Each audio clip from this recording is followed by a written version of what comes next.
All right, everybody, welcome back to my channel. And today we have another video here from Swag Kage. Now, it has been a while since we've reacted to one of his videos, and he posted this one called Ranking Every Naruto Arc from Worst to Best. And we are going to be watching this now. As always, guys, I will leave a link to the original video in the description. I will leave a link to Swag Kage's channel in the description of this video as well. So make sure you head on over to his channel and make sure to subscribe. Go support him and make sure to go watch the original video, leave a like, comment, all the things that the YouTube algorithm loves when, people just do in videos, just to show that there's engagement, and, if it sees that there's a lot of engagement in these videos, then it starts to push it out to more people. And maybe you could consider doing the same thing to this video right here that you're watching. Consider leaving a like, sharing this out there, commenting down below with your thoughts. Make sure to click the like button. And if you are new here, consider subscribing and consider becoming a member by clicking on the blue join button that is next to the subscribe button, and make sure to ring the bell icon to be notified whenever I post a new video. And if you have recommendations, guys, if there's a video out there you want me to react to and give my thoughts on, just tell me about it in the comment section down below and I will get to it. But let's go ahead and watch this video, and I can't wait to see what he ranks as being the worst and moving all the way to what he thinks is the best arc. Now, for me personally, if I were to rank the worst to best, like what in my opinion is the worst arc in all of Naruto, for me, I would, I would consider, okay, here's the thing. For me personally, I would say the first half of the Fourth Great Shinobi War, in my opinion, is the worst one. That to me is the worst part in all of Naruto, because it's just, for me, it's the least memorable part of the story. It's the one part of the story that I don't really see many people talking about. They'll talk about everything from, when Madara shows up all the way to the end, even though that probably has a lot of problems. But no one ever talks about the first half of the war arc, because honestly, again, it's just not that memorable and not really a lot, happens to actually progress the story forward. Again, like I get what, Kishimoto was probably trying to do, like show the, show all these great battles, all these legendary shinobi that have been brought back from the dead by Kabuto, and we get to actually see them in a fight. With the exception of Jiraiya. Jiraiya was the only one he didn't bring back, and I think he said in an interview that the reason why he didn't bring him back is because he thought it would lessen the impact of his death, due to his battle with pain. And I do agree with that, and I kind of wish he would have had the same principle for Itachi, because I don't know. Again, like I don't hate what happened with Itachi in the in the Fourth Great Shinobi War, when he brought him back and had him have that, I guess you could say that, that moment with Sasuke to at least give, a bit of closure to that relationship between the two. And I also really love the moment, at the end when he, like it looks like he's going for the forehead flick, but he's actually like not, and he's putting his hand on his back and he's bringing him in. And a lot of people have, mentioned that, it symbolizes that he's not keeping him away anymore. He's actually like, finally let him in, and he's told him everything. He's not keeping any secrets from him anymore. And I always love that moment. It's become one of my absolute favorite moments in all of Naruto. So while I do love it, I do feel like it did also kind of lessen the impact of his death from his fight with Sasuke. So that, from, again, to go back to what I was originally saying, so the first half of the war arc, I would say, in my opinion, is the worst one. Now, the best one, that's a little bit more difficult. For me, it's always been between the... So, honestly, it's a little... For me, personally, it's always been between the Sasuke Retrieval arc and the... and it's the... Let's see, the Chunin exams, I think, is also really good. The Land of Waves obviously is fantastic, and then of course you've got the Pain Invasion, although the ending kind of the ending where everyone just gets brought back to life, almost like the impact of what pain does kind of gets removed, even though, again, like I understand why he brought Kakashi back, because again he he wanted to have the interaction between him and Obito in the Fourth Great Shinobi War, but I feel like if that's the case, then why'd you even kill him in the first place? And maybe he did that so he could have, that talk with his dad and which was also I do kind of wish we would have seen more of that a little bit. But yeah, it's again like I have mixed feelings on the ending of the Pain Invasion arc, so it's kind of why it isn't like immediately number one in my opinion, because otherwise it would have been number one if everyone that Pain killed actually stayed dead. Although I feel like if he wanted to, maybe if he just like used Rune Rebirth to bring back a couple of people like Kakashi and like some people here and there, Shizune, and everyone else just is dead. Like he only had the power to bring back a couple of people, Kakashi being one of them, as a way to try to make it up to the Leaf Village and to Naruto. So it's always between those three for me. It's the Sasuke Retrieval arc, the Chunin exams, and the Pain Invasion arc. I think are fantastic, and also the I don't even know what you would call it. You've got the Sasuke versus Itachi battle and the Jiraiya versus Pain battle. So for me, it's always between those. I can never decide which one. So but you know what? This intro's gone on long enough. Maybe someone in the comments will say, "Hey, reaction starts here." They'll leave a timestamp. But let's go ahead and watch this video and see what Swag Kage thinks is the best arc. Ranking which is the worst arc and which one's the best. So first, before I start the list, let me lay out some ground rules. This video is only going to cover the original 700 chapters of the Naruto manga and the anime episode equivalents. Second, I'm going to be taking some creative liberties when drawing the start and end points for some of these arcs. There's not actually a clear consensus on what counts as an arc, when some start, when some end, that sort of thing. The most common manga arc list that I see looks like this, and I don't know if it's official or not. Let's see here. So we've got, so the Land of Waves, Chunin exams, Konoha Crush, Search for Tsunade, Sasuke recovery missions, and then you've got the Kakashi Chronicles, and then of course you've got the Kazekage Rescue, Tenchi Bridge, Akatsuki Suppression, Itachi Pursuit, Tale of Jiraiya the Gallant, Fated Battle Between Brothers, Pain's Assault, 5 Kage Summit, 4th Great Shinobi War Countdown, 4th Great Shinobi War Confrontation, 4th Great Shinobi War World War Climax. But regardless, it's at odds with the official arc list that you can find on Naruto's website. Some of the differences are, for example, rather than splitting the Chunin exams up into Chunin exams and Konoha Crush, the anime splits them up into Chunin exam preliminaries and Chunin exam finals. Another example is the manga list considers the Itachi pursuit mission and the formation of Heavy, Jiraiya's fight with Pain, and Sasuke's fight with Itachi to be 3 separate arcs, but the manga considers it to be all one thing. They also define different periods of the 4th Great Ninja War slightly differently, and I'm not really a fan of either of these, so for the sake of this video, I'll just define the arcs myself. The way that I've always looked at it is that the story of Naruto has 3 acts. Part 1, the start of Shippuden, which covers up to Pain, and the second half of Shippuden, which covers the 5 Kage Summit and the 4th Great Ninja War, and that each of these acts have 4 arcs each.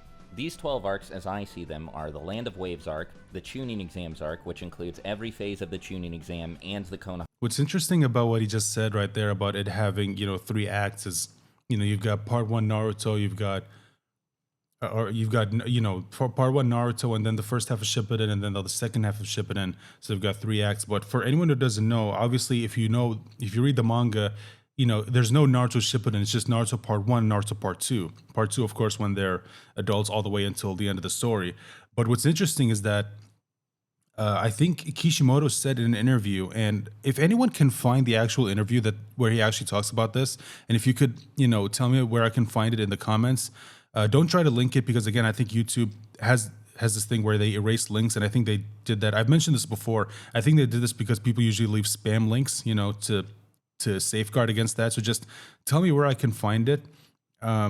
But apparently he said in an interview that originally he had a plan for a part 3 of Naruto, and that the beginning of it was the last Naruto the movie. So essentially we were supposed to get, or originally he had a plan to tell the story of all these characters when they're adults. So what we saw in the novels, the Naruto Retsuden novels, and then of course you had Naruto Retsuden, you had Kakashi Retsuden, Sasuke Retsuden, and then you had another Sasuke Retsuden, I think, Sasuke Retsuden Teaches Our Pupil, where he became, basically like the teacher over Team 7, and, they did some missions because Konohamaru was incapacitated at the time. I can't remember, it's been a while.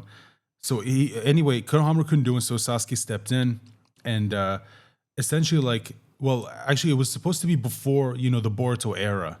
Essentially, it was supposed to be just them as an adult. So everything that we saw in the Naruto Retsuden novels, essentially that was supposed to be in the manga. That was what Kishimoto originally planned. But, eventually, like when he got done with part 2, the toll of just putting out a weekly manga just, you know, it just got to be too much for him, so he just ended it.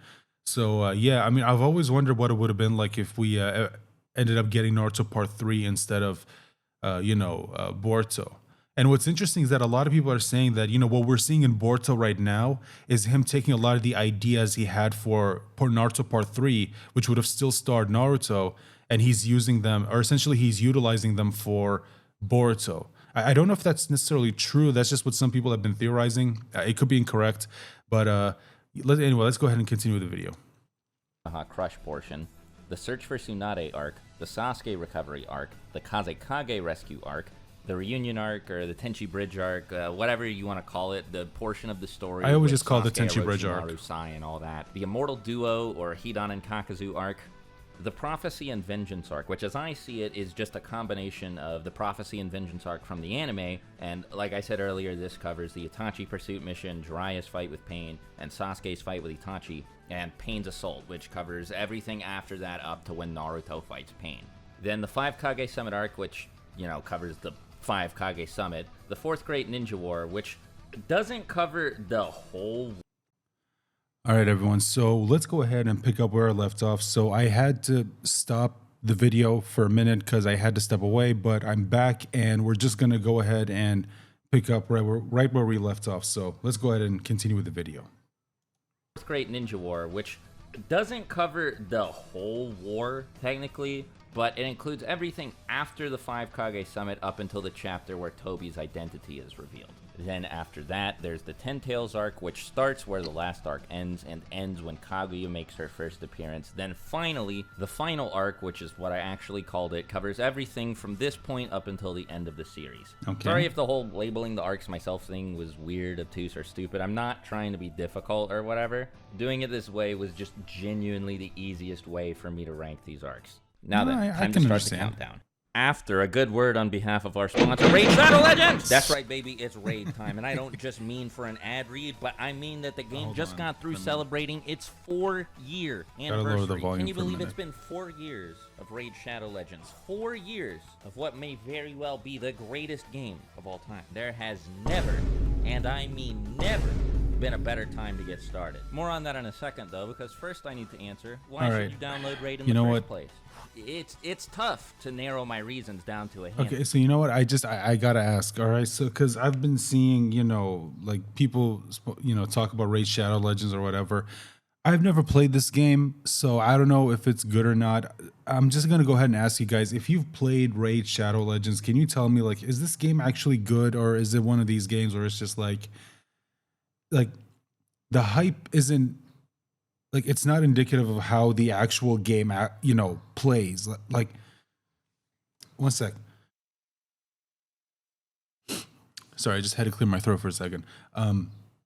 Like, again, is the game actually worth it, or is it just one of these games where it's like, I mean, it looks good, but it's not really any different from any other, like, mobile game that you played in the past, so just, I don't know. I've never played the game, but I'm curious if you're watching this video and if you've played the game, just let me know in the comments, is it actually worth it or is it not? So let's go ahead and continue. Raid's got the best graphics, the sickest turn-based RPG combat, and the single greatest roster of characters you've ever seen, not just in a mobile game, but in any game. Ever. Picking a favorite raid champion is like picking a favorite child, but if I had to, I gotta go with my guy Dracomorph. I pulled this guy as soon as I started playing, and he carried me through the early game. He does a million bajillion damage all by himself, and if you can believe it, he can even lower enemy defense. So anything you throw in front of this guy, if you're brand new, you get to go on your very own personal journey with your starter champion. I like Dracomorph the most, but the one I started with was Gallic, and I'll never forget the many incredible times we shared together. Also, this April, you get to go on your very own egg hunt, but not just for any eggs, for dragon eggs. Just download the game using the links below, copy your in-game player ID, then head on over to egghunt.plarium.com from April 14th to May 15th. Enter your player ID, and if you find a hidden egg, you'll be in for a chance to win amazing in-game items and even real-life prizes, ranging from legendary raid champions to Amazon gift cards with a total value of $20,000. With all this exciting stuff and more coming to raid, if you haven't started playing yet, then what are you waiting for? Use my link in the description or scan the QR code on the screen right now to get insane bonuses. We are talking an epic champion, Kellen the Shrike, and other useful things like energy refills, magic potions, and XP boosts. So again, hit the link, get your free stuff, and thanks to Raid for sponsoring today's video. Number 12, 4th Shinobi World War. Okay. Yeah, I know this Let me just bring the volume back up. is like the coldest Naruto take ever, okay? Is anybody surprised that the war arc is in last place? Probably not. It has a lot of problems. So is it the problems whole I've been arc, over or plenty of times throughout my video catalog. The main two issues are, first, at a certain point, the plot just kind of stops moving forward altogether. As soon as everybody in the allied shinobi forces starts fighting Kabuto's reanimated ninja, interesting plot developments cease altogether. It's just fight after fight after fight. And the second problem is that pretty much all of these fights are boring. What you're left with is a long stretch of dead time. With no plot hooks and a bunch of lame fights, there's nothing here to keep the audience captivated. Now let me speak a bit in the arc's defense, because I don't think it's all bad. The beginning is pretty engaging, especially if it's your first time watching the arc. Even though it wasn't executed well, the setup to this arc is great. A battle between an undead army of the strongest ninja in history that's the and thing, the rest and of the world sounds bad. Sorry, 1 second again. Sorry, I just had to clear my throat again. But yeah, I actually agree with what he said right here. Like, the beginning of the arc is actually very interesting. And the idea of, you know, they're about to go to war. Like, again, all that stuff sounds really, really interesting and it gets you excited. But then when you actually get to the arc, or when you get to the actual war, it's like, what the hell's going on here? Like, I mean, this isn't really all that interesting. And then all of a sudden you realize that, oh, all the hype was for nothing, until you get to, you know, this part right here that you can see on your screen when Madara shows up. Like, that's when the story starts to pick up again. But everything before that, like for example, what was it? Kankuro's fight with the reanimated Sasori, and then you had, oh well, it was Sasori and Deidara, and then you had, you know, what was it? You had Mifune against Hanzo, and then it's just like all that stuff was just, it was just not interesting, dude. Like, I just don't understand. And then, I mean, the Kakashi and Guy against the seventh, you know, ninja swordsman. What was it? What were they called? The seven deadly swordsmen of the mist, I think is what they're called. I'm sorry, it's been a while. But you know, Zabuza and the other, you know, 7 ninja swordsmen. Like, that I thought was interesting a little bit, and seeing the reunion between Kakashi and Zabuza after all this time was, like, again, it was interesting. You know, I did like that, I'll admit. But for the most part, it was just completely boring, and it just felt like the story stopped, you know. But then again, you know, well, I mean, there were some moments that did feel like the story was moving forward, like when Naruto finds out about the war, and then he goes in, you know, to join the battle, and him and B against the Raikage and Tsunade. I thought that was pretty interesting. I did like that. Let me just, sorry, mic levels starting to spike a little bit. Let me bring it down a little bit. But yeah, overall, I just thought that for the most part, it was just not all that interesting. Badass. Like, really badass. And speaking at least from my experience, it was hard not to get excited about seeing characters like Zabuza, Haku, Asuma, and various members of the Akatsuki again. The tumultuous alliance between Obito and Kabuto is also pretty interesting too. Plus, there's a lot of intrigue in Sasuke getting the Eternal Mangekyo Sharingan and Naruto training to eventually master the Nine Tails. The flashback with Minato and all of the insight into the Nine Tails attack that it provides is also some of the best stuff in the series. So the beginning of the arc definitely gets a pass from me. Things only get bad when the actual war starts, but pretty much as soon as Naruto... Yeah, like you said, there are some things in the arc that I think are pretty damn good, and they're still, you know, remembered by pretty much everyone in the Naruto fandom. Like you said, the flashback with Minato and the Nine Tails and everything revolving around that was pretty damn good. Sasuke getting the EMS and Naruto mastering the Nine Tails, or starting to master the Nine Tails. I thought all that stuff was interesting. Although, again, I still think like I was a little disappointed that we never got the we never got, a fight that fully showcased what Sasuke is capable of doing now that he has the MS. I mean, we see a little bit, like there are little moments that show us what he can do, but in my opinion, they're just way too like few and far between. And for the most part, like they're kind of overshadowed by other things that are, done by other characters. So I just thought that was a little disappointing. Naruto and B step in, things start to pick up a little bit, and by the end, when the arc reaches its climax and the five Kage are fighting Madara, Naruto and B are fighting Obito, and Sasuke and Itachi are fighting Kabuto, it's not like exceptional, but it's all really good.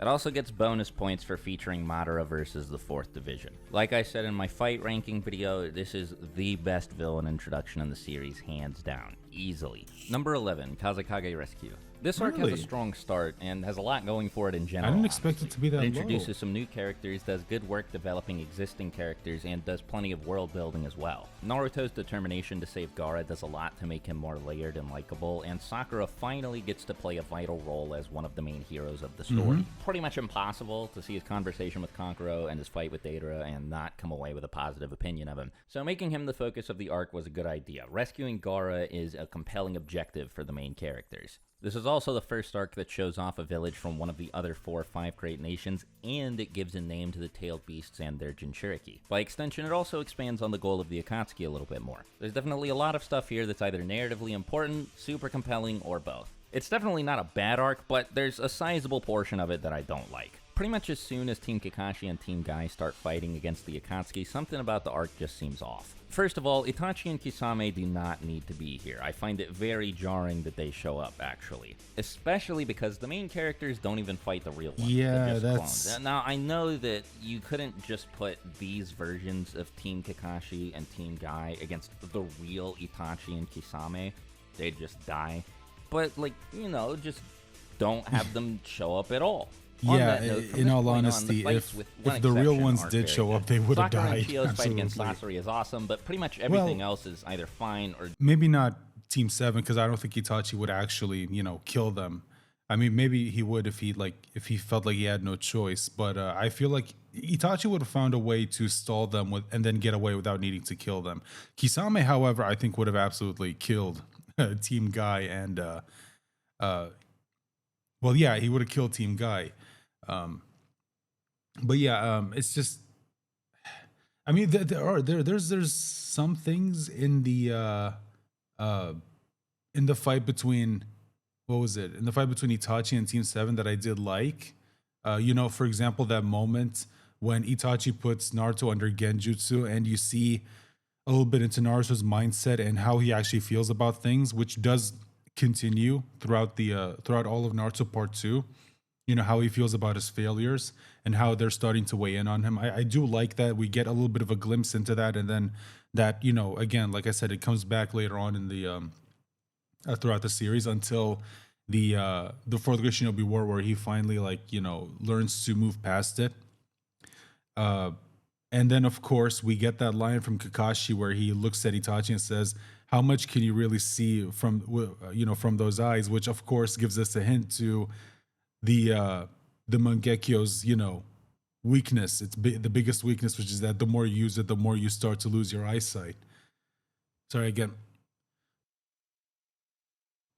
I had to clear my throat again. But yeah, there are things in it that I do like, but yeah, it's probably better to just remove them so that the arc can move forward. Because again, it does feel like it kind of stops the story from moving forward. Just straight up bad. I mean, I understand why they did it, because they had to stall them long enough so that the tail beast extraction can happen without any, without them actually stopping it.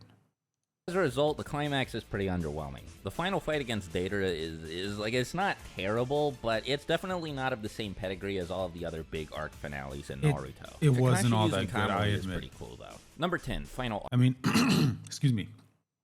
Again, sorry, I don't know why I had to clear my throat a lot, lately. Should have brought some water with me. But yeah, the fight with Kakashi and Deidara, I remember when I first saw it, I was really disappointed, especially when it didn't really have a proper ending, I guess you could say. Deidara managed to get away. So Kakashi and Naruto didn't really accomplish anything. which did kind of suck. And it was what was it? There was something else. Uh, and oh yeah, the ending of the arc when Gara gets brought back, I thought, while again, I don't hate the fact that Gara was still alive. It's just again kind of like what happened with the, the Pain Invasion arc. It just felt like there weren't any like real genuine consequences. You know what I mean? Um, it does kind of take away from like a character death when you find a way to bring him back.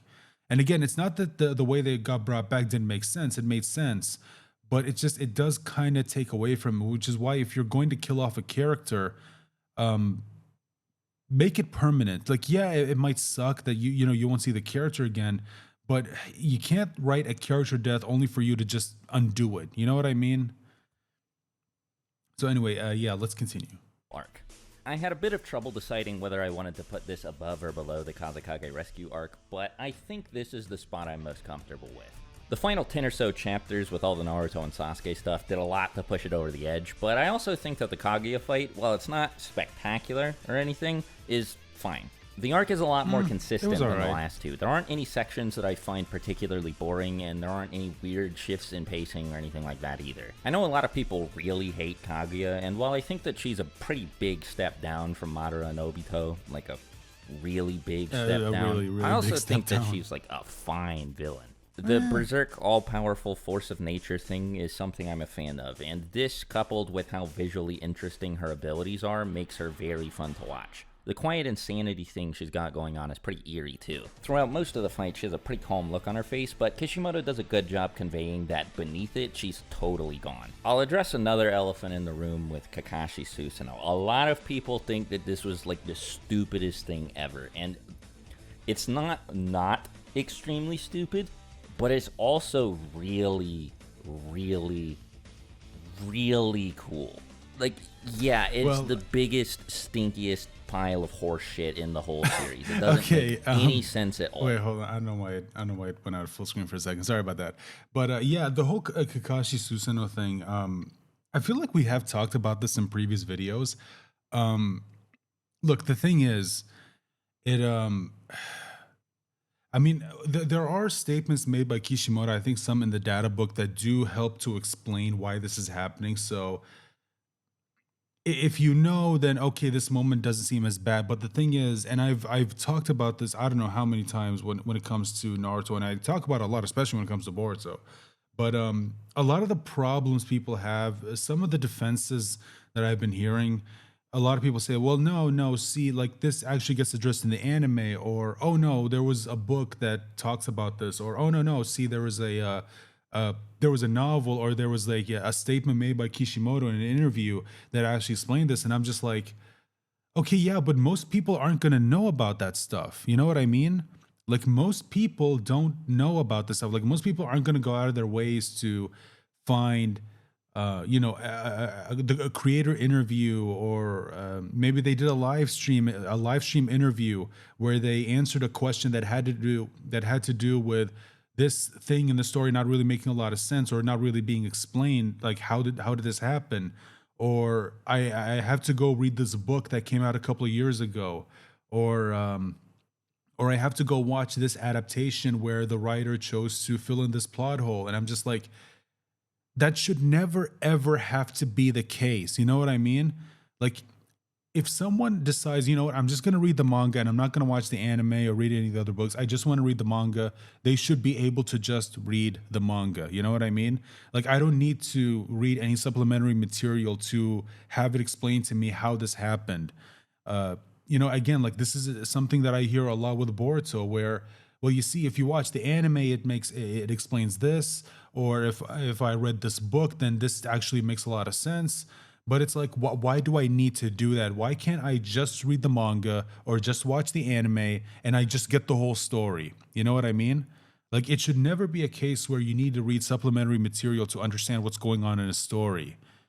And it's something that I don't understand why, for some reason, it still keeps happening. So with the whole Kakashi Susanoo, like, how does it connect to this? Well, Kishimoto did say, and I think this was in I can't remember which of the data books it was, but he did say that in the Naruto world, like once you have chakra introduced into your body, it never actually goes away, right?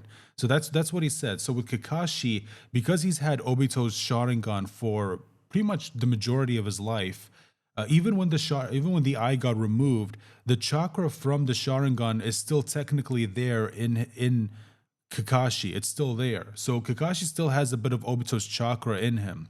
So that's how Obito was able to build a connection to Kakashi and how he was able to connect to him the same way not Hashirama, the same way the Sage of Six Paths was able to connect to Naruto and Sasuke in their mental spaces, and how he was able to give Kakashi power, just like how what was it? Just like how again, Hagoromo gave Naruto and Sasuke power, except obviously Hagoromo is more proficient at doing that, and Obito isn't, because he only had a little bit of experience with Six Paths power, as opposed to Hagoromo, who's had it for, pretty much most of his life, because, he is half Otsutsuki, and Otsutsuki just in general have access to Six Paths power. Like they're born with it. At least from what I remember. I don't think they need to like eat a chakra fruit to be able to gain access to it. I think they just have it. And so he was able to essentially do the same to Kakashi that Hagoromo did to Naruto and Sasuke because of that. Naruto, of course, by having the chakra of all nine-tailed beasts, same thing as Hagoromo did, and with Sasuke, because he obviously is a reincarnate of Indra, and then Hashirama at one point gave him his chakra, or what chakra he remained. That chakra mixed with Sasuke's recreated the chakra that Hagoromo was naturally born with, and so he was able to build a connection to Hagoromo in that way, and essentially that's how we get the Susanoo, although like Obito said, it's only temporary. So yeah, again, if you know that, then okay, this makes a lot of sense, but again, you shouldn't have needed to, like, again, read a data book or read anything else to understand what's going on here. So yeah, again, it's I can completely understand why people just think that this just came out of nowhere. What the hell's going on? How does this make any goddamn sense? But yeah, let's continue. But I think that Kishimoto, like, he had to have known that he was just destroying all of his readers' suspension of disbelief to do this. I think that he knew that that was going to happen and that it was worth it.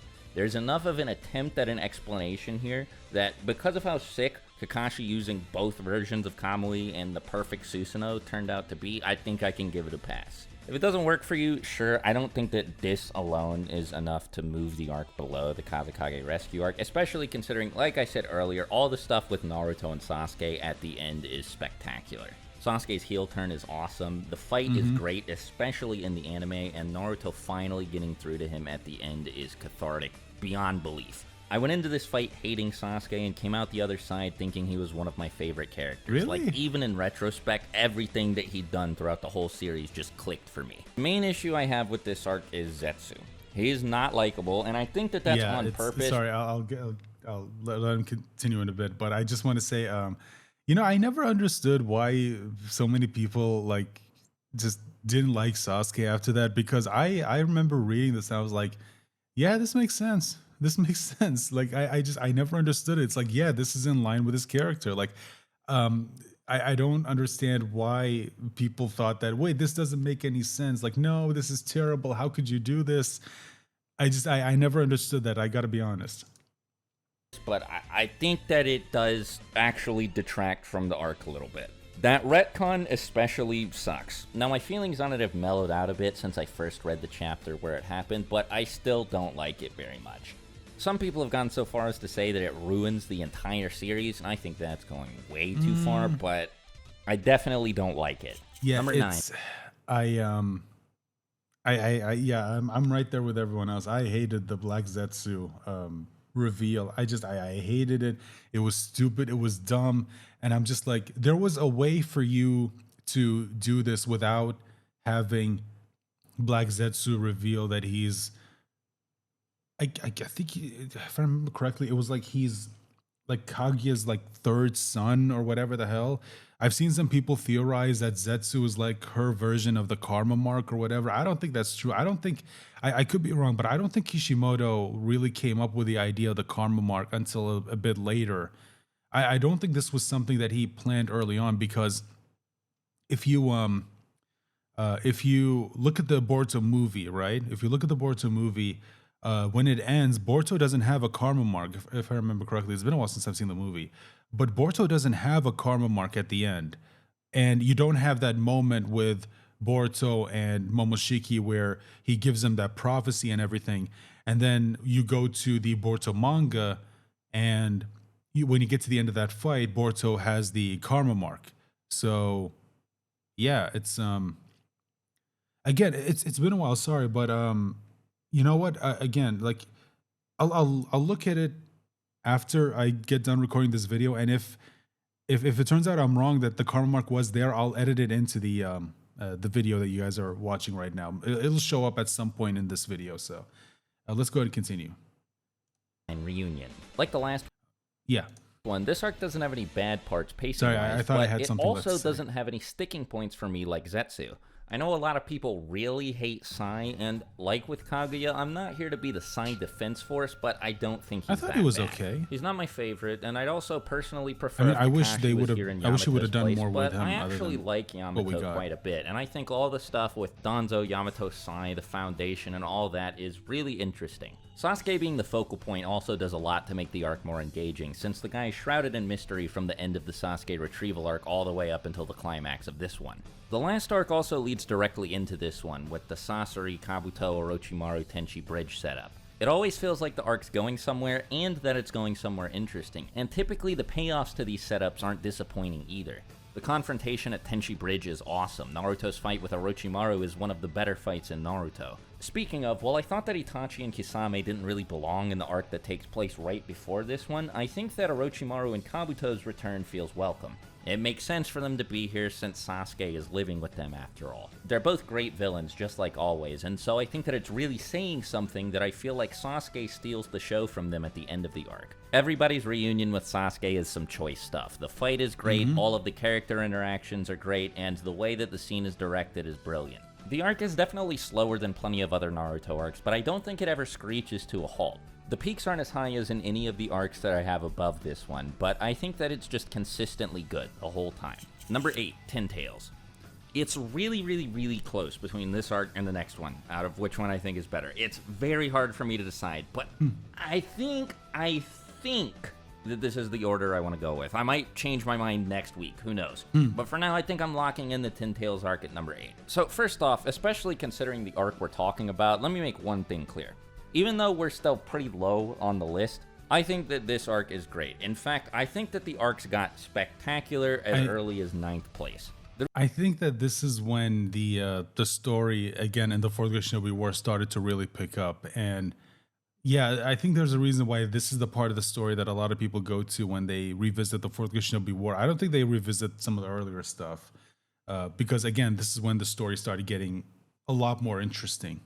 The reason I felt I should clarify that is because this is basically the Fourth Great Ninja War Part 2. And a lot of people feel close to the same way about this arc as they do about the first chunk of the Fourth Great Ninja War. I am not one of those people. I think this arc is a blast from start to finish, and I have... Hold on, sorry, I didn't catch what he said earlier. Let me just go back a sec. Is because this is basically the Fourth Great Ninja War Part 2. And a lot of people feel close to the same way about this arc as they do about the first chunk of the Fourth Great Ninja War. I am not one of those people.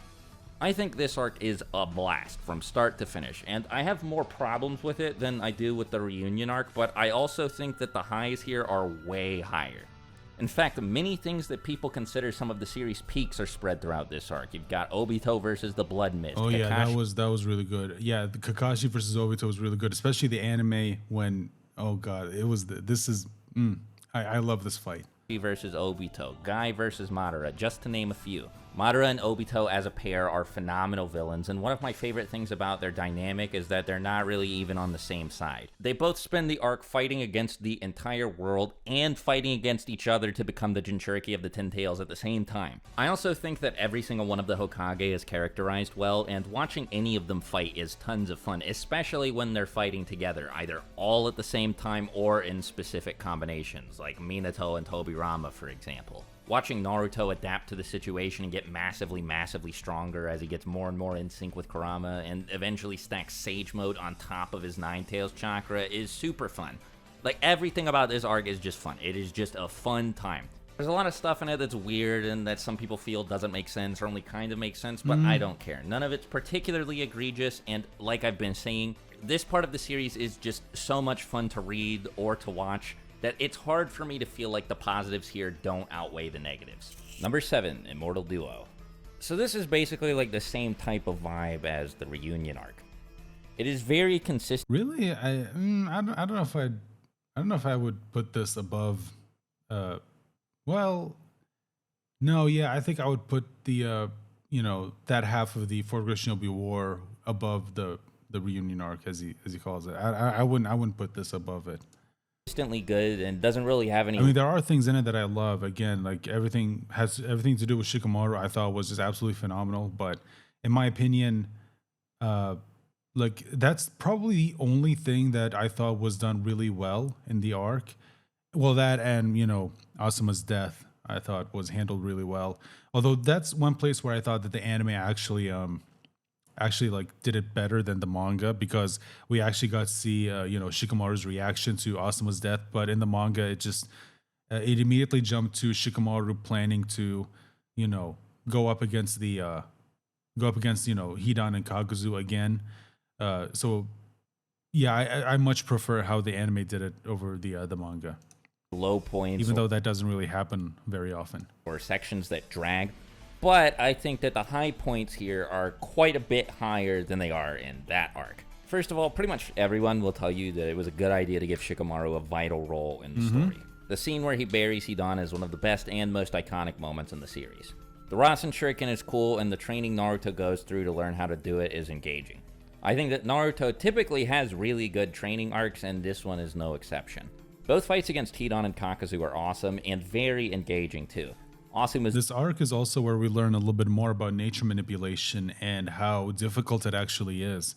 And when when you're given that information, you realize that like Sasuke's been doing something really advanced when he was like really, really young, and you can understand why Kakashi and some of the other Jonin were surprised when he was performing fire style jutsu, and then in the Chunin exams he was doing Chidori, which is a lightning style jutsu. And a lot of people were, surprised. Well, maybe not that surprised, since he is, a member of the Uchiha clan, but he is still pretty young. And the fact that he was able to accomplish, two changes in chakra nature at such a young age, like, yeah, you can understand why so many of them were surprised when you get the information about how this is something that even adults struggle with. And yet Sasuke is like 12 or 13 and he already has 2. His death is super sad, and also raises the potential stakes for the rest of the arc by introducing the possibility that one of the other main characters, like Kakashi or any of the other members of Asuma's team, could end up being killed by Hidan or Kakuzu. Shikamaru's one-on-one standoff against Hidan is really, really intense and super scary. I don't have a ton to say about this arc, it's just solid. Number 6, Land of Waves. This is the part of the video where I think I'm going to start to get in trouble, because pretty much all of the arcs we have left are popular choices for a typical person's favorite arc in Naruto. I see people say any of these 6 arcs is their favorite arc all the time, and I have to rank them all from worst to best. So inevitably, I have to run into a situation like the one I'm in right now, where I say that a good portion of the fan base's favorite arc is actually only the 6th best arc in Naruto. Like, I'm sorry. If I could put it higher, I would, but just logically, I can't. One of the arcs has to be 6th place, and it's this one. Yeah, Let me say right from the outset of my analysis that I totally get why this would be somebody's favorite arc in the series. It's a really, really, really good part of Naruto. If you think the Land of Waves is the peak of the series, that's totally fine. I get it. Same goes for everything I have above it. I just like these next 5 arcs more. But yeah, like I said, I want to stress, this arc is spectacular. Zabuza and Haku are awesome first villains. All of the main characters are introduced super well. The first chapter with Naruto, Iruka, and Mizuki is spectacular.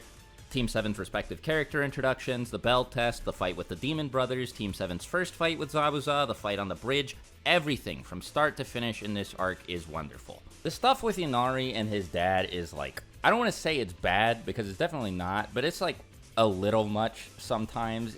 It doesn't need to be in the arc as much as it is. But that's only if I have to name a negative about the Land of Waves, that's the only one I can think of, really. This is just such a good first arc for the series. It excels at introducing all of the characters that it needs to introduces pretty much every fundamental core aspect of the world that you need to progress with the story, sets the tone for the rest of the series really well, and features some phenomenal fights. I've talked about this many times before, but I think that Kishimoto really shows his skill as a writer in the first fight between Team 7 and Zabuza. Throwing Naruto and Sasuke up against somebody that powerful, it doesn't make any sense. There's no reason to have them fight him straight up, because obviously they're just going to lose. Yeah. But he gives Zabuza a very interesting handicap through the water prison jutsu, because while maintaining that jutsu, Zabuza can't move. Has to keep his hand in the water prison. So all Naruto and Sasuke have to do is force him to move. Yeah. And he's so much stronger than them that that's actually a pretty difficult task. See, that's, again, yeah, he brought it up. Like, this, again, shows you that, and I feel like a lot of people may not really give Kishimoto the credit that I think he deserves as a writer, because he's right. Like, everything about this fight made sense. Like, obviously, they can't do anything against, Zabuza, because, again, like, dude, this guy was so strong that even his clone was enough to take out both of them. And considering what we know about, shadow clones or water clones or anything, is that when you create them, you're basically splitting your chakra with them. So they were fighting a weaker version of Zabuza, and Zabuza was already using a jutsu to, the water prison jutsu to keep Kakashi there. So already he was using up his chakra, and then he split his chakra again by creating a water clone. So essentially they were fighting a weaker version of Zabuza, and they were still getting their asses kicked. So yeah, there was no way they would be able to. Got distracted a second. There was no way they were going to be able to take on Zabuza no matter what.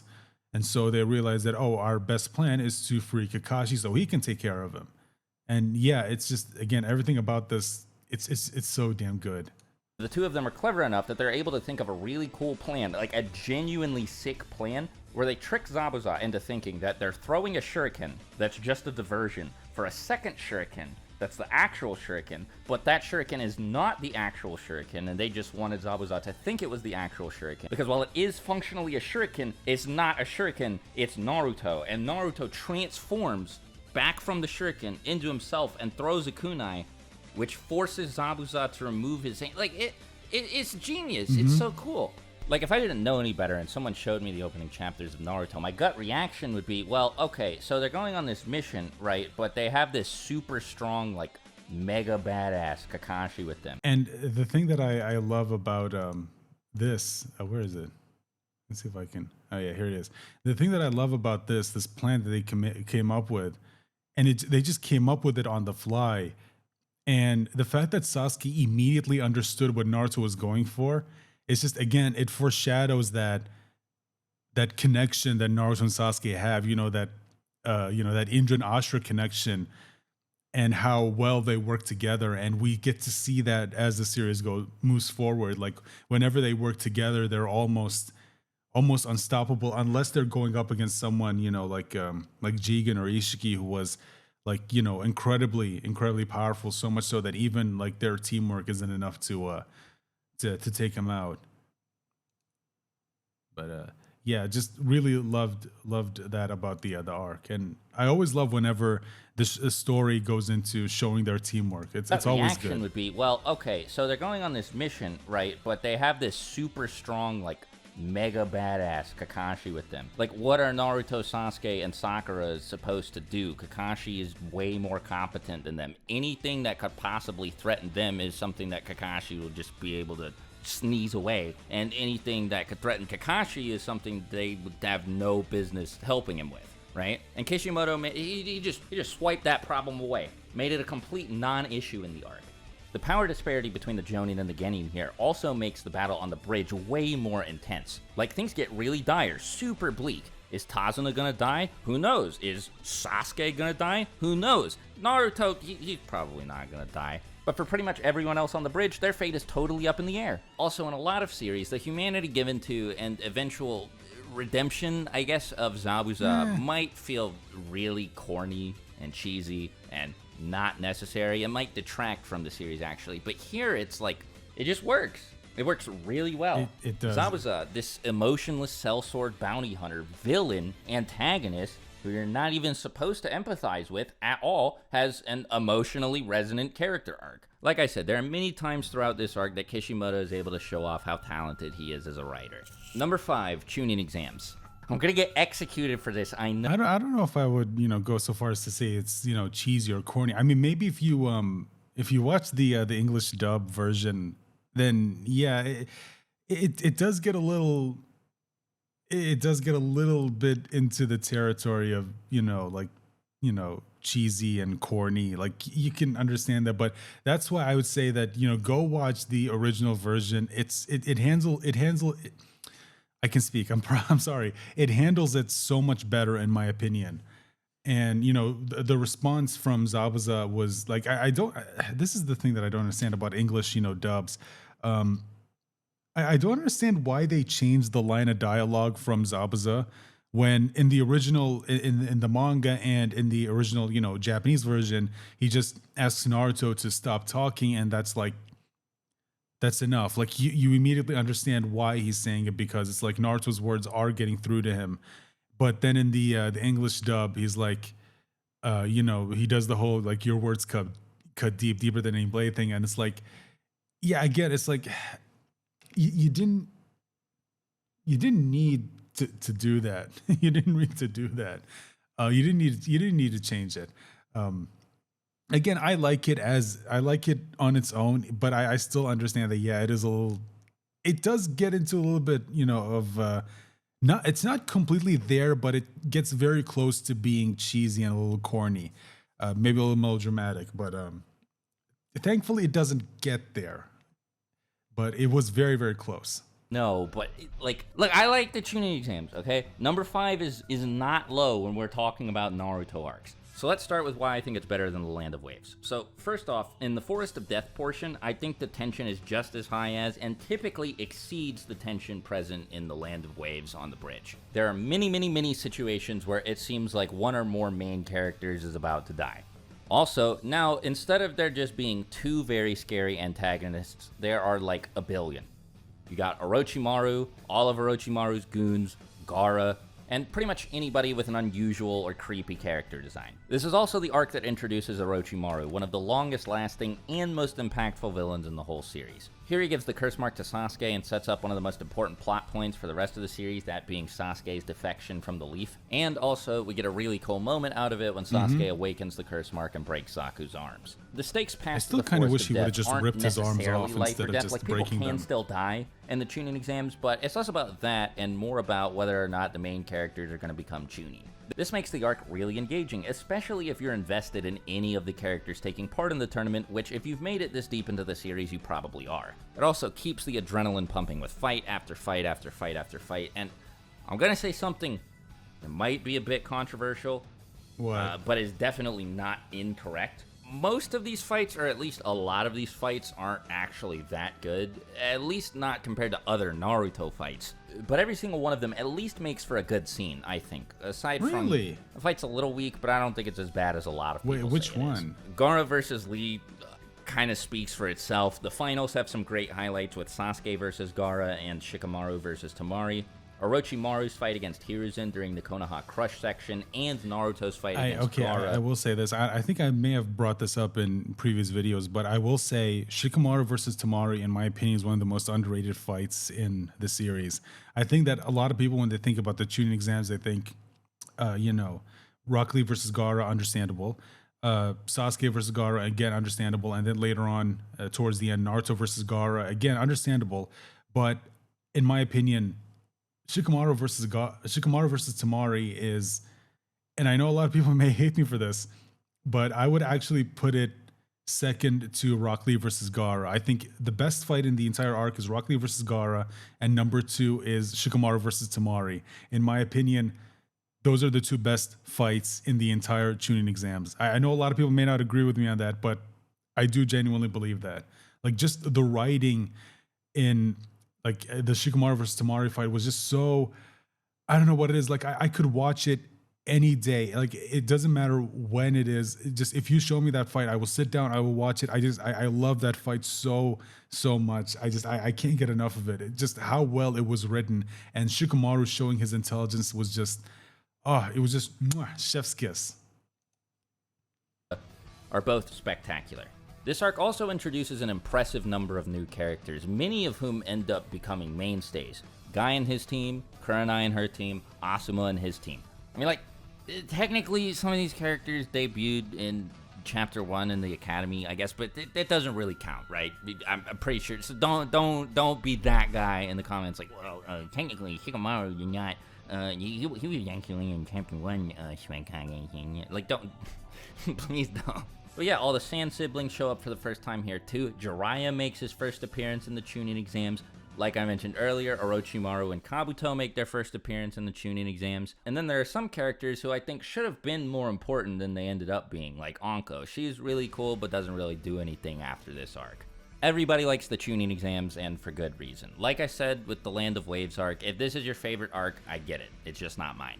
Number 4, Search for Tsunade. Oh. This is probably going to be the one that gets me in the most trouble. And before anybody says that I've lost my mind, no, it's not because people are going to think I have this too low. I think a lot of you are going to yell at me for having this too high.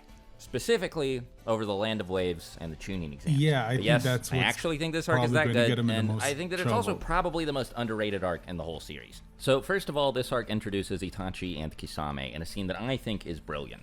Just like Madara, Itachi spent a majority of the series before he was introduced being built up as a major threat, and in his introduction scene, he doesn't disappoint. Not only does he live up to the hype, he surpasses it. I think that one of the reasons... That's something that, again, I think this is something that Kishimoto, again, I kind of wish would be given a lot more credit for as a writer, which is that he does this thing where he will hype up characters, and when they actually finally make their appearance on screen, you realize, yeah, the hype was definitely deserved. Like, okay, you can understand why so many people, talk the way they do about the character, like the way they talk about Itachi and the way they talk about Madara. And then when they make their appearance, you're like, yep, understandable. Itachi so beloved is because of how cool he is in this scene. I mean, obviously, the whole plot twist, which I'll get into later in the video, has a lot more to do with it than that. But Itachi simply wouldn't be what he is without a debut scene this cool. Anyway, the arc also introduces the Mangekyo Sharingan and both of Itachi's unique abilities, Tsukuyomi and Amaterasu, and it also has hands down the coolest use of Tsukuyomi in the series. Another thing this arc introduces by introducing Itachi and Kisame is the Akatsuki and the threat they pose to Naruto. We also get the great scene of Sasuke's first fight with Itachi, and then the fight that happens immediately after between Jiraiya, Itachi, and Kisame. Speaking of Jiraiya, this arc also does the majority of the series work developing Naruto and Jiraiya's relationship. After this, the amount of on-screen interactions between them is very limited.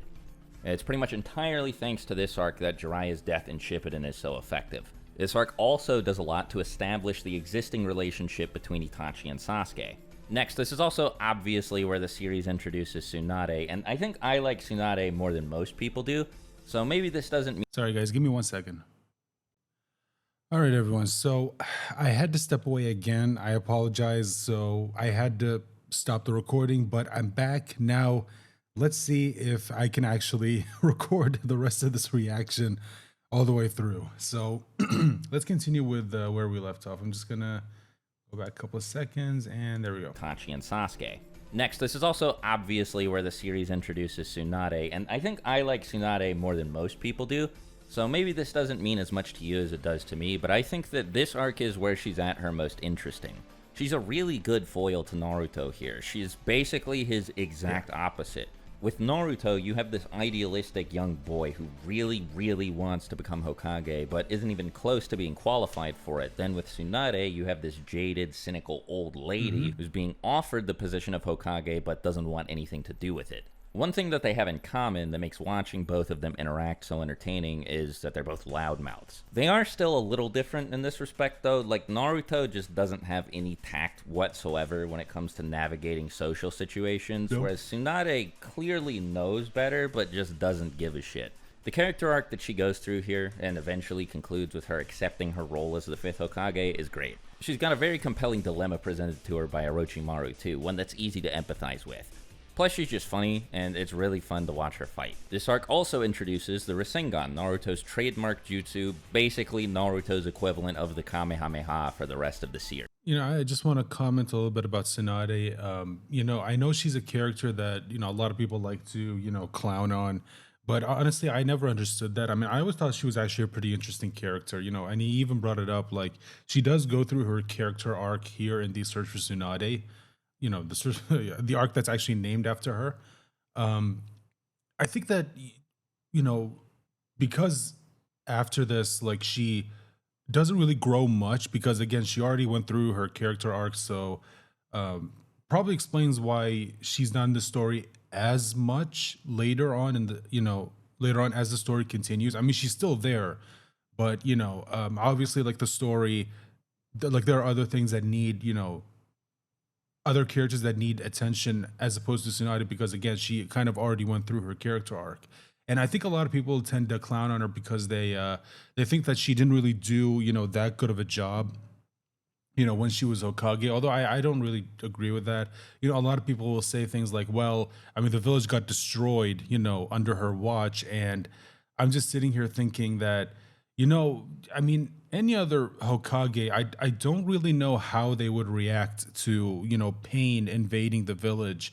Someone who has the power of the Rinnegan, which is as we find out later, to be a pretty powerful dojutsu. I mean, it's so powerful that even some of its hacks abilities can be used against some of the most powerful members of the clan that it originated from, the Otsutsuki. I mean, hell, just to give you an example, with Sasuke's Rinnegan, his ability Aminata Jikara, I mean, it's so broken, it's so hacks that even to this day, the most powerful Otsutsuki we've seen outside of Shibai, I guess, like, he was so powerful that even he wasn't immune to that ability. So that's like, I mean, that should tell you just how powerful the Rinnegan actually is. Sorry, excuse me 1 second. The Rasengan training, just because of how creative it is on Kishimoto's part, is competing for my favorite bit of on-screen training in the series. And I've talked about this plenty of times before, but the moment where Naruto finally manages to pull it off in the middle of the fight against Orochimaru and Kabuto is awesome. It's a series highlight for me. Definitely one of Naruto's top 5. I'm not gonna lie, it definitely is, like, in my opinion, one of the most hype moments in the entire series. Like, I remember when I saw it for the first time, it was just, especially in the anime, like, it just felt so, it just made you go, yeah, yes, he did it. Character moments. As Tsunade points out herself, the way he pulls it off is pretty clever too, making shadow clones so that they can use their hands to keep the chakra contained in the shape of a ball is like, it shows a very rare level of meta-awareness about the way his own power system works from Kishimoto. I get why Kishimoto decided to nerf Jiraiya and Tsunade. It would have been cooler if we'd gotten to see all three of them fight at 100%, but I can't really see a way around this problem, so I can ignore it. Well, the thing is, I don't know. Okay, I will admit, I don't know if Kishimoto knew about Sage Mode at this point when he was writing the story. Maybe that was something he came up with, later on in the story. So, again, like, if he did know about it, I can understand why he didn't showcase it.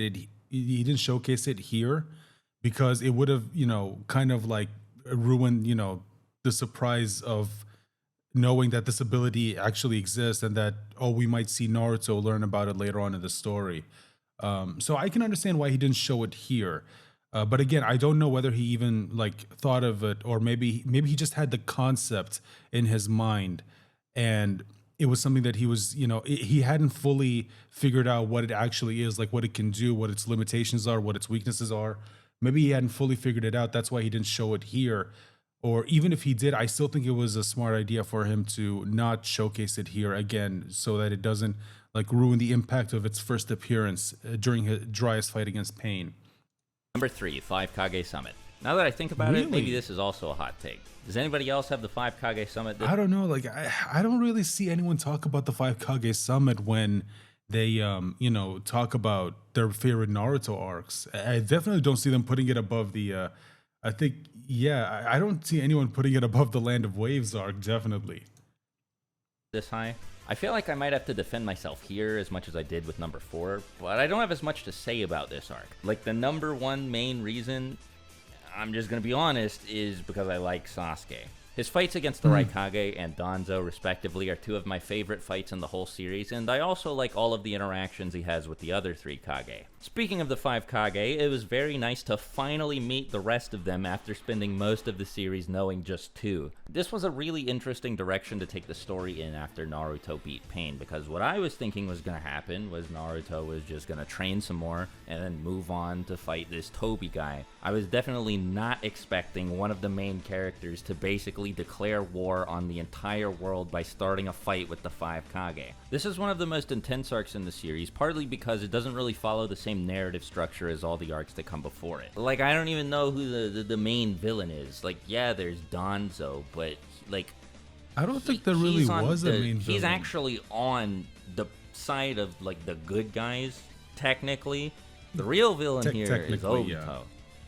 And Sasuke is aligned with him. Like, Obito's on the same side as the final boss from the last arc. It's cool, right? Like, for Naruto, this is a formula break. It's not, like, a revolutionary storytelling technique on Kishimoto's part to do something like this, obviously. There's plenty of media out there that's done things that are way weirder than this. But for something like Naruto, like I said, this is just cool.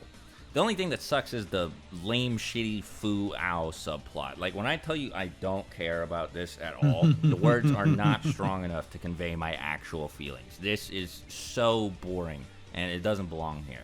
And the arc would be better off without it. Now, I did like the Kisame B subplot. That was pretty good. And the fight was pretty good, too. I guess it also could have done without Sakura's fake love confession to Naruto. Yeah, that did not help how people felt about an already divisive character. But aside from those 2 things... Again, I think I've talked about this before in a previous reaction, but I get what Sakura was doing, I do, but it's just like... I feel like at that point when, you know, so many people were really liking Naruto, especially after his defeat against... Not his defeat, but after his defeating of Pain, like after he took down Pain is what I'm trying to say. I don't know why I can't talk. I feel like having this happen was just like it wasn't a smart move on Kishimoto. Again, I get what he was going for, I do, but at the same time, it was just it was just bad timing, just terrible timing.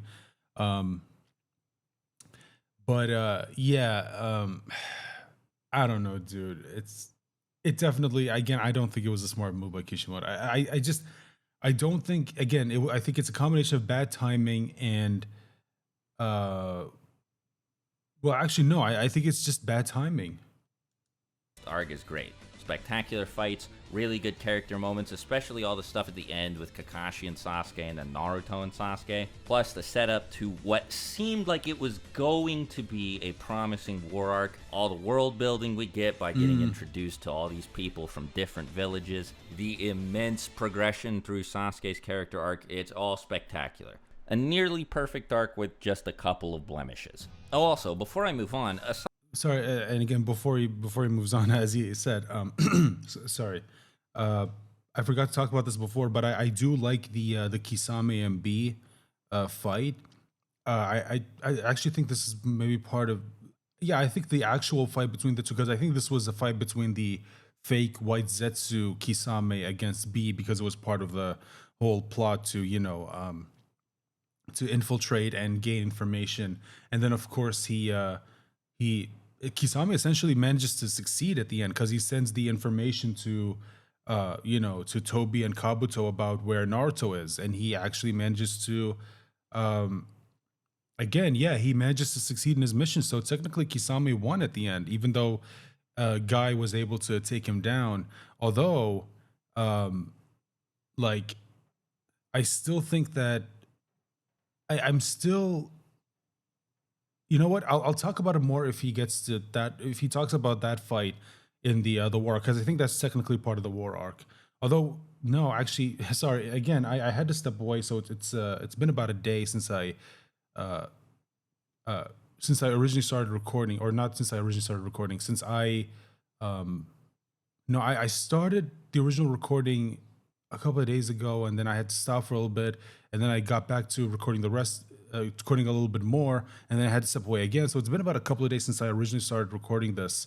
But I think he talked about the, the original beginning of the war, and I don't think he brought up the B versus Kisame fight because I think that is technically part of the war arc. If it's not, and he's bring it up here in the Five Kage Summit arc, then my thoughts on it are I like the fight, was not a fan of the ending. Aside And I from think all I mentioned this before in previous reactions, but yeah, not a fan of how that fight ended. the meathead shonen action stuff, I think that the diplomacy section, like with all of the five Kage and their aides talking with one another about what they're going to do about the Akatsuki, is awesome. There are some great character interactions here, and That's not something that's actually easy to do, by the way. Like if you're known for having or if your story is known for being like a battle series, like an action series, and you, let's say you decide to have a section of your story where it's just talking between characters, like you have to be really good to make that as interesting as a fight, an action scene between two characters would be. that's impressive because this is the first scene that some of them appear in. I guess Kishimoto just does a really good job characterizing them, but now that I think about it, pretty much everyone is characterized either well or perfectly in this arc. This is in contention for Sasuke's finest hour as a character. Many of his best moments are here in this arc. There are a lot to pick from, but one non-fight scene that stands out to me, specifically in the anime, is the one where he appears on the ceiling of the conference room and his theme song starts playing, then Mifune jumps at him and he blocks Mifune's sword with his own sword. Give me some more of that, please. Yeah, In conclusion, that was definitely a nearly cool perfect moment. arc with just a couple of blemishes. Number 2, Prophecy and Vengeance. Most people split this arc into multiple smaller arcs, like not just 2, more than that, typically 3, sometimes even 4 or 5. Personally, I've always felt like this was one complete story arc, which sets up Itachi as Sasuke's mid-series boss and Pain as Naruto's. While the manga splits this up into Itachi Pursuit, Tale of Jiraiya the Gallant, fated battle between brothers, and Pain's Assault, the anime only makes the distinction between 2 arcs, Prophecy and Vengeance and Pain's Assault. I felt like why not just combine them, because I don't really agree with the point at which these arcs separate into 2 different arcs, and they would have ended up right next to each other on the list anyway. Now, I don't really think I need to explain why this is as high as it is. I think a lot more people are going to argue with me about how I'm most defining people this will arc agree than with them where on I'm this, placing yeah. it. It's really, really good. It's easily the best arc in Shippuden, and it's putting up a fight for first place in the whole series. When I did that fights ranking video, I'm pretty sure that this arc ended up with 4 of the top 10 fights in the whole series. Like, this catalog is outrageous. You got Sasuke versus Deidara, Jiraiya versus Pain, Naruto versus Pain, Sasuke versus Itachi, and Sasuke and the rest of Taka versus Killer Bee. Fights aside, the key plot points in this arc are among some of the most engaging in the whole series, and the character work here is brilliant. On the Sasuke side of things, not only does he stop Orochimaru from stealing his body, but he also finally gets his showdown with Itachi. On the Naruto side of things, all of this stuff pretty much speaks for itself. Everything with Naruto himself, Jiraiya, and Pain is fantastic. Jiraiya's death accomplishes exactly what it's supposed to. It elicits an emotional reaction from the audience and motivates Naruto to get strong enough to beat Pain.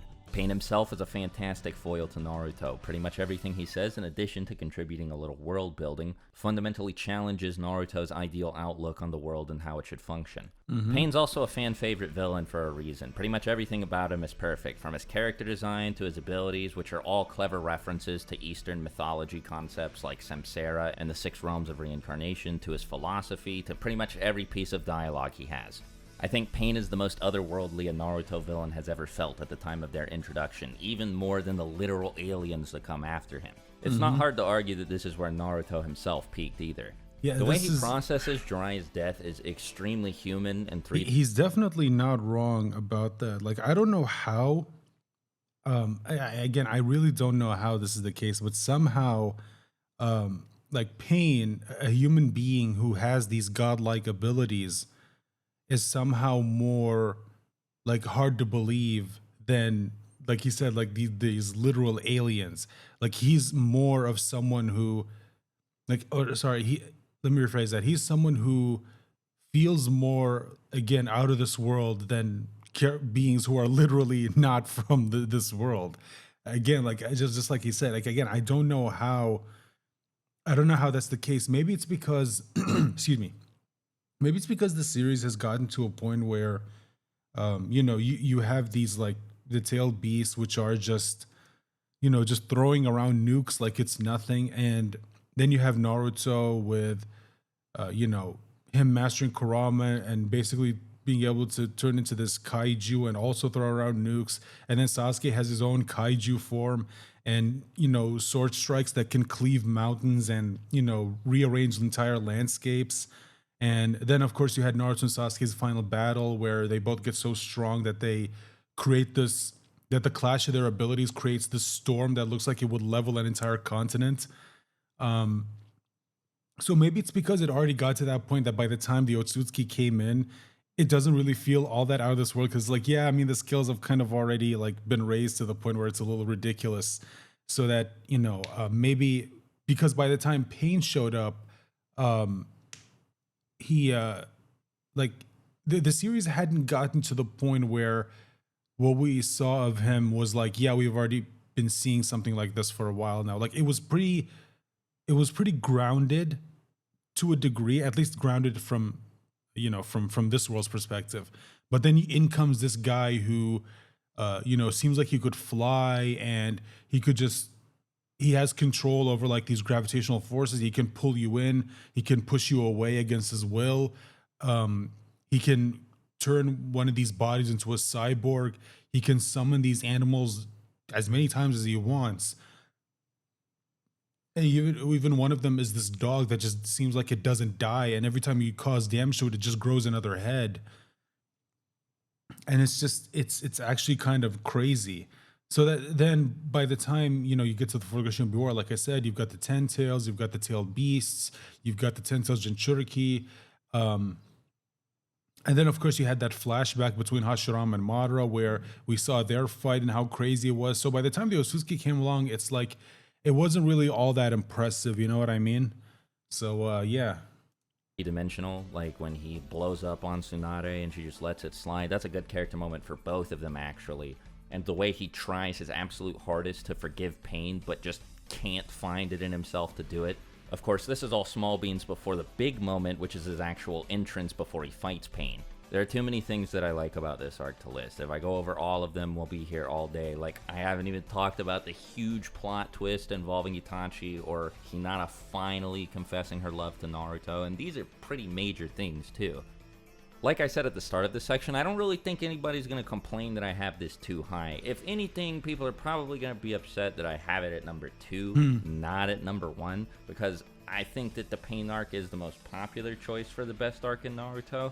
And while I totally understand for all the reasons I've already provided, I don't think it's quite as good as number 1. Number 1, Sasuke Retrieval. So if I were to rank the arcs based solely on the quality of the fights in them, obviously the last arc would be ahead of this one. This would not be number 1. But, well, first off, this arc does have what I consider to be the best fight in the series, Naruto and Sasuke's first fight in the Final Valley. And second, I think all of the other pieces of the arc are generally consistently better than pretty much everything in any of the other arcs. This is a really good payoff to all of the Sasuke stuff set up earlier in part 1. Every single arc before this one does something to help establish its foundation. The Chunin exams and search for Tsunade specifically... So, excuse me. Again, sorry, just had to clear my throat. I just want to point out something real quick, and this is something that I have noticed with how Kishimoto, you know, sometimes will do with his, you know, his art, is that sometimes he'll add these little details that just make you appreciate it a lot more. Like, for example, you look right here with the headbands, you can see like here it looks like small pieces have been taken off.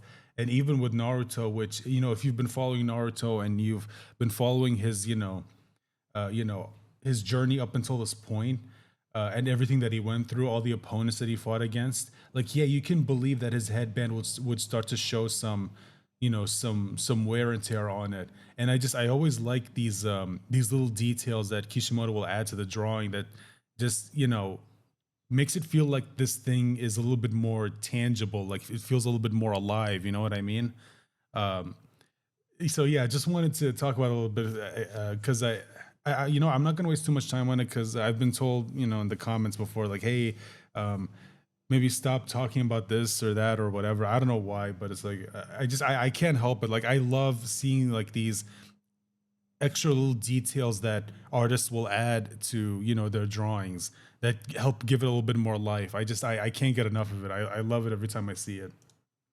plant a lot of the seeds that we see start to sprout in this arc, though. It's very easy to see how everything that happens to him before and at the very start of this arc leads Sasuke to his breaking point. Seeing how strong Orochimaru is in person, getting the curse mark from him, and feeling its effects firsthand, only to pretty much immediately afterwards see the effects of Naruto training with a different member of the Sannin, then having this followed with his meeting with Itachi. Oh, sorry about that. I don't know why that keeps happening. But yeah, as I was saying, like for example, here again, like I mentioned, like excuse me, like I mentioned, little details. Like here, for example, you can still see the blood from when he stabbed Naruto. Like some of it, went on his face, and it's still here again. Just like some consistency. I love it. Again, every time I see it, and here you can even see like some of the the blood stains on his hand from when he stabbed Naruto. Where Itachi basically says Naruto is more interesting, more special, more extraordinary than Sasuke, then having this almost immediately, at least from Sasuke's perspective, followed by him fighting Naruto and nearly getting killed by the Rasengan, then having that followed by him getting jumped by a bunch of Orochimaru's goons and them showing off to him that they're all more powerful than him because they all have more developed curse marks than he does. It all makes sense. Like, you can clearly follow his train of thought if you pay attention to what's been happening to Sasuke up until this point. This is also arguably where we see many of the characters involved in this arc at their best. Choji, Kiba, and probably Neji too never get to be as cool again as they are in their fights against their respective members of the Sound Four. I would argue that is absolutely 100% true. And I think I've said this before, but I still think Choji and Neji should have died here. I really, really do believe they should have died because it would have added so much more impact to this arc to have them both die, especially with how it was staged. Like, it was definitely staged to look like that's it. They died. I mean, hell, even Choji himself said that if he eats this red pill, he can't because it'll result in his death. Yeah, he'll get the power, but it's like a last resort. You know what I mean? So the fact that he didn't die, and then to continue with the series, and the fact that nothing happened with him really, and Neji just gets shoved to the side, and then in the Fourth Great Shinobi War, he just dies for like nothing. It's just I hated it. Like, dude, if you weren't gonna do anything with him, at least just kill him. Just kill him. Yeah, I wasn't a fan of the fact that like he kept them alive only to to not really do anything with them, at least maybe on screen. It did kind of suck. And then same thing with Rock Lee. I got to admit, I wasn't a fan of what Rock Lee did, and the cost that he paid to do what he did in his fight against Gaara. And then you excuse me. And then same thing with Neji and Choji. You don't really do much with him in part 2 of Naruto. And it just it kind of sucked. I'm not gonna lie. Like, it did kind of suck that nothing really happened with them in the rest of the story. This is also probably the last time Kakuro ever gets to do anything truly cool, and speaking of the Sand Village, the reveal that they're on good terms with the Hidden Leaf Village is a welcome one. The stakes and tension are also arguably higher in this arc than they've ever been in the whole series, not just because of the consequences for failing this mission, but also because everyone taking part in the mission has to fight their own one-on-one deathmatch against one of Orochimaru's henchmen. Granted, Shikamaru, Kiba, and Lee all get saved at the last minute, but I thought for sure that Choji and Neji were done for. Also, the fact that Naruto lost his fight against Sasuke, maybe this was because when I watched this arc for the first time, I was just a kid, but it genuinely caught me by surprise and elicited a powerful emotional reaction from me, right? There was a pit, like a hole in my stomach after I saw Sasuke walk away. It also completely changed the direction of the rest of the series. Shippuden is defined by the fact that Naruto... I don't think he'd...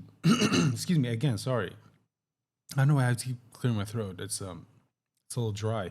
But I don't think that he's, alone in that. I think a lot of people, when they saw that fight, were a little shocked when Sasuke ended up winning, because I think a lot of people expected it to be like, a typical shonen where, the main character will win at the end. But the fact that he didn't, the fact that he lost, honestly just made me respect Kishimoto a lot more, because it shows that he's like willing to have actual consequences and actual stakes in his story.